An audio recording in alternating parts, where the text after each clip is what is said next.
If you sit here tightly fixed with your boundaries, it is you versus the universe. You versus universe is a stupid competition. Yoga means you obliterated the boundaries of your individuality, then you will see there is no such thing as my life and your life, there is just one big life happening.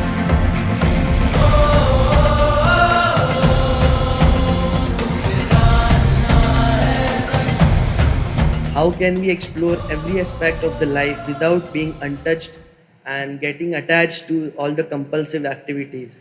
We say, I don't want to drink, but somewhere we are afraid that we will be addicted to it. My question is, how can we explore every aspect of life without being untouched? See, nobody says, I want to drink. Some people drink, some people don't. Some people who drink may drink for the pleasure of it. Some people who drink may drink because they want to drown something within themselves. Some people drink because everybody is drinking, it's an evolutionary it's an evolutionary issue, you know. When we were monkeys, if one did this, everybody did this. And some people don't drink because they think it's morally wrong. Some people don't drink because they're afraid their parents and society, what they will say. Some people don't drink because they found something better within themselves.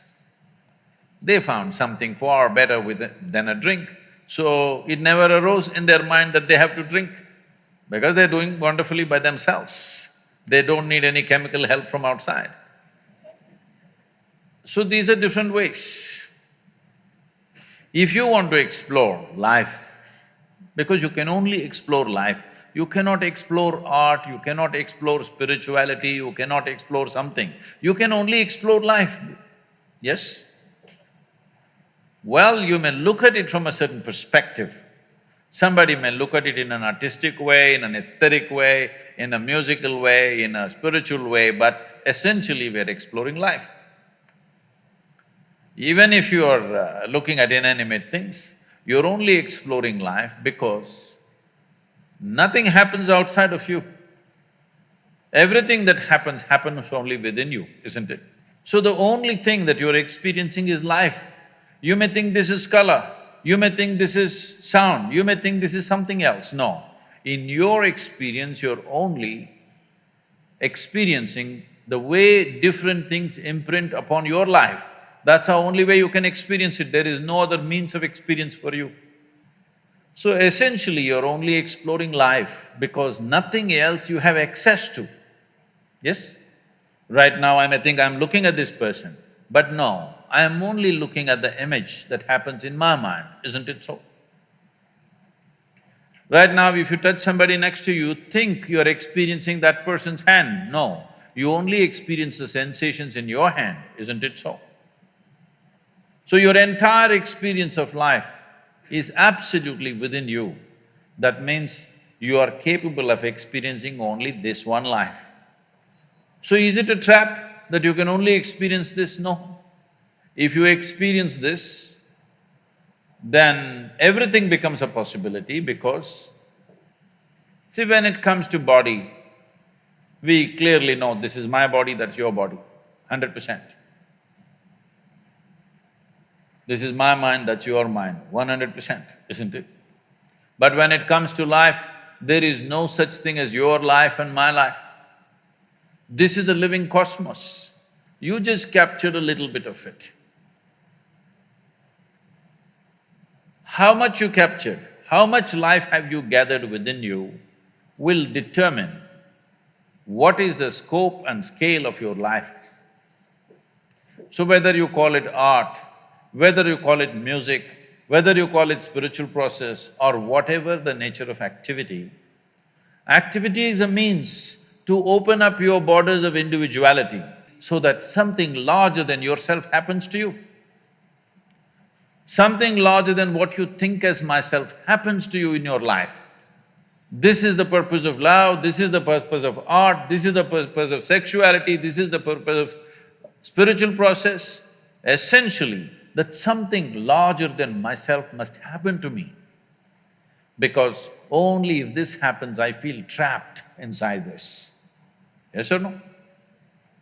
You interpret this in many different ways, but essentially what you're looking for is, you want to somehow go beyond the limitations of your own boundaries. The word yoga, you've heard of the word yoga? Hello? The word yoga means people think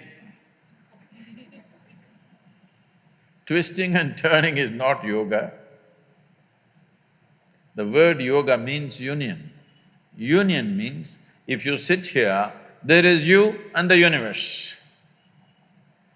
If you sit here tightly fixed with your boundaries, it is you versus the universe. You versus universe is a stupid competition. Hello? Those of you who are like this all the time, it's an absolutely idiotic competition between you and the universe. If you have any sense, you don't compete with the universe because you're a small speck in this universe. How do you compete? This is what individuality means. Individuality means you are head-on with the universe. Yoga means you obliterated the boundaries of your individuality.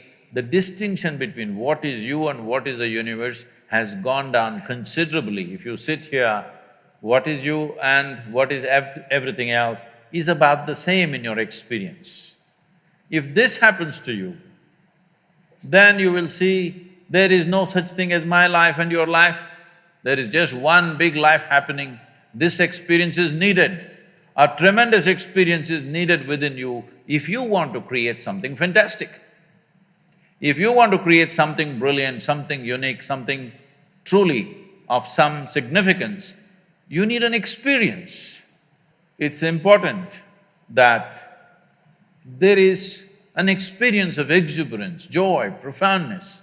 But right now in the world, a whole lot of people think only in misery you can be profound. Because it is true that for most people, their pain is the most profound experience of their life. If we just stick a pin into you, just a pin, not a sword, just a pin, the pain goes to the core, isn't it? Hello? Just a little pin, 1-inch pin, if I stick it, so deep. So pain becomes profound much more easily. So a lot of people think pain is the source of profoundness. This has to change. To know profoundness of joy, to know profoundness of love, to know profoundness of exuberance and intensity of life, it takes something more.